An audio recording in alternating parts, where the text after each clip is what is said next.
Tanguay, M. Legault, là, on a fini la conférence de presse de M. Fitzgibbon. OK, je t'ai fait pas mal... On l'a regardé pas mal en détail. Là. Tu comprends le plan là, qu'il y a. Avec le plan, répète, 3% jusqu'en 2026. Il donne maintenant la décision d'augmenter les prix à la Régie d'énergie. Puis lui, il va compenser la différence du 3%. Je parle du gouvernement, lui, c'est ça. Il va compenser. Puis c'est garanti jusqu'en 2026. Il a arrêté les appels d'offres pour rendre agile Hydro-Québec. Il veut permettre la production privée jusqu'à 100 MW, puis même le vendre à ses voisins. C'est pas mal ça, son plan, là. OK? Puis là, il veut faire un débat là, pour voir là, comment est-ce qu'on veut produire maintenant. Est-ce qu'on veut produire avec des barrages, avec des éoliens, avec du solaire, avec quoi? Puis comment est-ce qu'on est prêt à payer en tant que société? Puis qui qu'on veut faire payer? C'est qui qu'on veut faire payer? La population générale? Hey, monsieur, c'est ceux qui ont tout crier non. Ben, les industries, ils veulent plus venir ici. Si mettons, ben encore là, ils vont dire, ouais, mais c'est même hein, sur les... Là, les industries, ça va être là, c'est là que ça va se passer parce que, comme je te dis, ailleurs, ben, ça coûte plus cher l'énergie. Fait que même si on l'augmente ici, ça va être encore moins cher. Mais c'est parce que tout le reste coûte plus cher. Les taxes coûtent plus cher, les impôts aux salariés coûtent plus cher, tout coûte plus cher. La seule affaire qui coûte moins cher ici, c'est l'énergie. Mais là, si tu augmentes l'énergie, même si l'énergie devient intéressante par rapport aux autres, tout le reste n'est pas intéressant. Fait qu'inévitablement, ça peut faire débander n'importe quelle industrie qui voudrait venir s'installer ici. Mais il y a le côté décarbonation, puis l'énergie propre, puis ça, on attire. Ça se peut que juste à cause de ça, pour que les gens se drapent d'une vertu énergétique propre, qui viennent ici dépenser plus cher.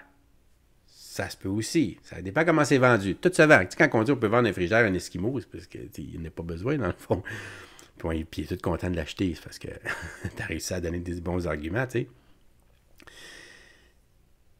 Fait que là, on s'en va, on retourne à l'Assemblée nationale. Tanguay, Legault, sur l'augmentation, tout justement, des entreprises en 2 ans. M. Tanguay, il va nous dire, il va nous rappeler qu'il y a eu une augmentation quand même de la facture de 11,5 en 10 ans, là. En 2 ans. Écoute la conversation. Madame la Présidente, alors j'espère que le Premier ministre aujourd'hui est en forme et qu'il va pouvoir me répondre. Il dit toujours en forme. Super. Toujours en forme. Alors, super. je vais lui parler de la 6e année de la CAQ. Je vais lui parler du fait qu'on a perdu 6 ans en énergie. Il n'y a pas de vision en matière d'énergie. Le cri du cœur de la Fédération canadienne de l'entreprise indépendante, de la FCEI, est très clair. Nos PME ont fait face à une hausse en 2023, il y a 12 mois, de 6,4 % de la facture d'électricité. Et là, avril dernier, c'est un autre 5,1 % composé, ça fait plus de 11,5 % de hausse pour nos PME en 12 mois de leur facture d'hydroélectricité, d'électricité. En 2023, les PME, Madame la Présidente, qui ont consommé moins d'énergie que les grands clients industriels ont payé plus cher. Les grands clients industriels, 2,9 milliards et nos PME, 4,4 milliards. 14 novembre dernier, Michael Sabia disait, je le cite, « Il est inévitable que les investissements massifs dans la production d'électricité aux 4 coins de la planète entraînent des hausses des tarifs. » Fin de la citation. La FCEI évalue que dans les 10 prochaines années, la facture d'électricité de nos PME va bondir de 247 %. Elles disent « Cette transition ne doit pas reposer uniquement sur le dos des PME. » Fin de la citation. Que répond le premier ministre à nos PME qui voient leur facture d'électricité exploser par rapport à ce qui s'en vient? La réponse du premier ministre. Oui, Madame la Présidente, effectivement, on est dans la 6e année du gouvernement de la CAQ et contrairement aux 15 années libérales, on a réussi à battre le PIB par habitant du reste du Canada. Donc, notre écart de richesse, qui était stable pendant les 15 années libérales, enfin a commencé, depuis 5 ans et demi, à être réduit. Madame la Présidente, le chef de l'opposition officielle nous parle des tarifs d'électricité. D'abord, ce qui est important de dire, c'est qu'au Québec, on a, puis on continuera d'avoir les tarifs d'électricité les plus bas en Amérique du Nord. Maintenant, il y a 3 catégories de clients il y a des clients qui sont des résidentiels, des individus, il y a des clients qui sont du commercial et il y a des clients qui sont de l'industriel. Pendant toute la période où il y a eu des gouvernements du Parti québécois ou du Parti libéral, il y a toujours eu une différence entre les trois catégories. D'abord, contrairement à ce que fait le gouvernement libéral, à plusieurs reprises, le gouvernement libéral a fait des hausses de tarifs pour les individus qui excédaient le taux d'inflation. Même dans certains cas, c'était le double de l'inflation. Nous, Madame la Présidente, on a décidé, puis on va respecter cet engagement, que pour toute la durée du mandat, les hausses des tarifs d'électricité pour les individus seront d'un maximum de 3 %. En terminant. Je compléterai. Première complémentaire. Ben, Edith. J'espère plus qu'il va compléter, j'espère qu'il va répondre à ma question. Je parle des PME et du choc tarifaire auquel font face nos PME. Voilà. Alors, 2 avril dernier, entrevue au Journal de Montréal, le ministre de l'Énergie ne fermait pas la porte à une hausse des tarifs d'hydroélectricité. Il s'exprimait ici. Les tarifs sont pour l'instant limités à la hausse des coûts. Il va y avoir une mouvance pour augmenter les tarifs. Les entrepreneurs québécois ont le droit de savoir, est-il d'accord avec son ministre? De quel ordre sera cette augmentation au-delà de la hausse des coûts pour nos entreprises, nos PME? Oui, mais c'est la régie qui va décider. Il faut pas savoir ça.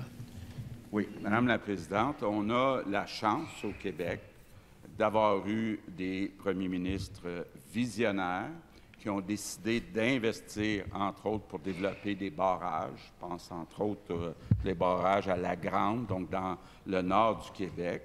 Et ces barrages ont été faits à un coût très bas.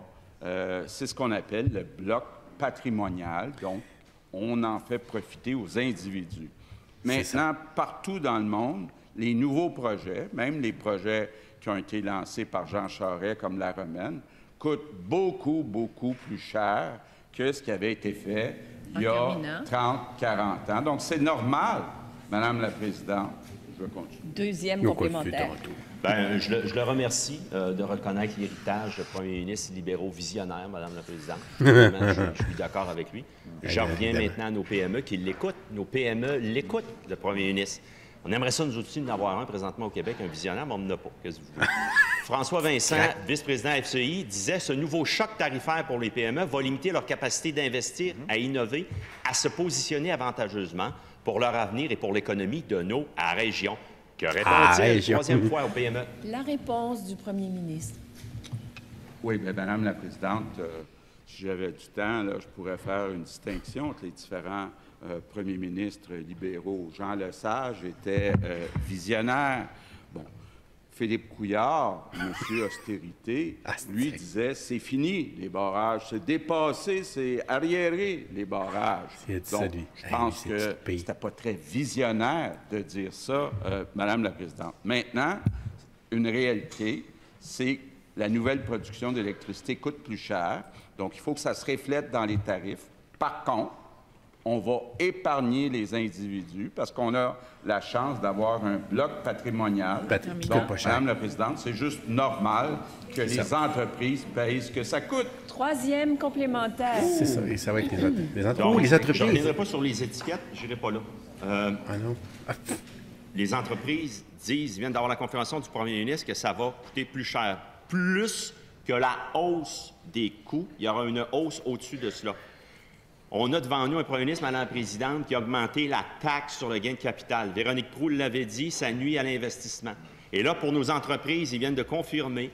C'est ça. Puis elles ont le droit de savoir qu'il va augmenter les tarifs d'hydroélectricité. C'est ça, le choc tarifaire. La réponse du premier ministre.